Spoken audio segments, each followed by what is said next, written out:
حضرت عمر بن خطاب رضی اللہ تعالی عنہ اسلام کی تاریخ کے ایک عظیم ترین شخصیت ہیں۔ آپ خلیفہ ثانی ہیں اور اگر آپ نے مائی ٹیوب چینل کو سبسکرائب نہیں کیا تو ضرور سبسکرائب کرے، لائک کرے اور دوستوں کے ساتھ بھی شیئر کرے۔ بہت شکریہ۔ عشرہ مبشرہ میں شامل تھے۔ ان کی زندگی جرات، عدل، حکمت اور اسلام کے لیے بے پناہ خدمات کی عکاس ہے۔ آپ کی شخصیت اسلامی تاریخ میں ایک اہم مقام رکھتی ہے اور آج بھی دنیا بھر میں آپ کی قیادت، فہم و فراست اور انصاف کو یاد کیا جاتا ہے۔ ابتدائی زندگی۔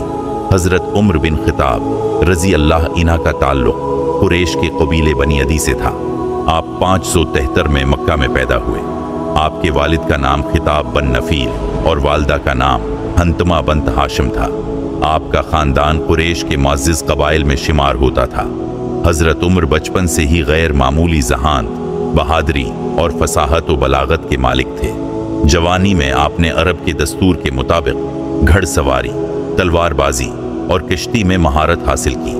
آپ کو اپنے قبیلے میں عزت کی نظر سے دیکھا جاتا تھا اور مکہ کے سرداروں میں شمار ہوتے تھے۔ اسلام قبول کرنے کا واقعہ۔ حضرت عمر رضی اللہ عنہ ابتدا میں اسلام کے سخت مخالف تھے۔ وہ رسول اللہ اور ان کے صحابہ کرام کو تکلیف پہنچانے میں پیش تھے، لیکن اللہ تعالی نے ان کے دل کو اسلام کے لیے کھول دیا۔ مشہور روایت کے مطابق جب وہ نبی کریم کو نعوذ باللہ قتل کرنے کا ارادہ رکھتے تھے، راستے میں انہیں معلوم ہوا کہ ان کی بہن فاطمہ اور ان کے شوہر سعید بن زید پہلے ہی اسلام قبول کر چکے ہیں۔ یہ جان کر وہ انتہائی غصے میں اپنی بہن کے گھر پہنچے اور انہیں سخت مارا۔ اس دوران جب انہوں گے کہ بہن نے قرآن کی تلاوت کی تو حضرت عمر کا دل پسیج گیا اور وہ فوراً نبی کریم کی خدمت میں پہنچے اور اسلام قبول کر لیا۔ اس موقع پر نبی کریم نے دعا کی، اے اللہ، اسلام کو عمر بن خطاب یا عمرو بن ہشام ابو جہل کے وقت بھی ذریعے حضرت عمر رضی اللہ عنہ کی بہادری نمایاں کے لیے ایک بہت بڑی صحابہ چھپ ہوتے تھے۔ مکہ میں پھیلنے لگا، ہجرت کر رہے مسلمان زیادہ قوت محسوس کرنے لگے۔ علی اعلان ہجرت کی۔ آپ نے کعبہ میں جا کر اعلان کیا کہ جو شخص چاہے وہ انہیں مدینہ جانے سے روک لے، مگر کسی کو ہمت نہ ہوئی۔ مدینہ پہنچ کر حضرت عمر نے رسول اللہ اور مسلمانوں کی ہر ممکن مدد کی اور ہر جنگ میں بھرپور حصہ لیا۔ غزوات، خصوصاً غزوہ بدر، احد اور خندق میں آپ کی بہادری اور وفاداری سب کے سامنے تھی۔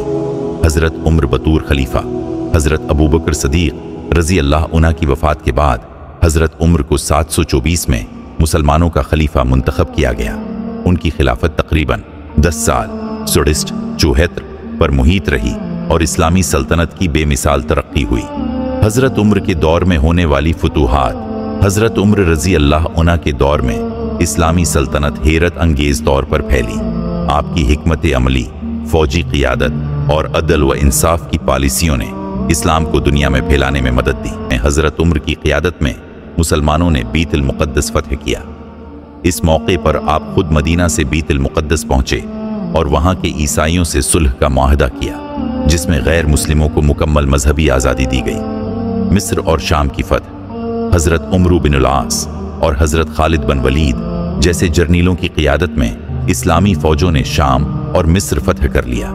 حضرت عمر رضی اللہ عنہ کا دور خلافت عدل و انصاف کی بہترین مثال تھا۔ آپ ہمیشہ رعایا کی خبر گیری کرتے اور عوامی مسائل کو خود حل کرتے۔ نے قاضیوں کو مکمل آزادی دی اور کسی کو بھی عدل کے معاملے میں رعایت نہیں دی۔ 2. خود احتسابی۔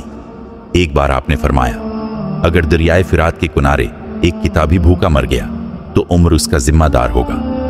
3. گورنروں کا محاسبہ۔ آپ وقتاً فوقتاً گورنروں کا حساب لیتے اور اگر کوئی زیادتی کرتا تو فوراً اس کے خلاف کارروائی کرتے۔ 4. راتوں کو پہرا دینا۔ آپ اکثر رات کو شہر میں گشت کرتے تاکہ عوام کی پریشانیوں کو خود دیکھ سکیں۔ حضرت عمر کی شہادت۔ حضرت عمر رضی اللہ عنہ کی شہادت ایک عظیم سانحہ تھی۔ 644 میں جب وہ فجر کی نماز میں کھڑے ہوں گے تھے، ایک مجوسی غلام ابو لولو فیروز نے ان پر خنجر سے حملہ کر دیا۔ اس زخم کی وجہ سے وہ 3 دن بعد شہید ہو گئے۔ اپنی وفات سے قبل انہوں نے ایک شوری تشکیل دی تاکہ نیا خلیفہ منتخب کیا جا سکے اور حضرت عثمان بن عفان رضی اللہ عنہ کو خلیفہ چنا گیا۔ نتیجہ حضرت عمر بن خطاب رضی اللہ عنہ کی زندگی بہادری، عدل،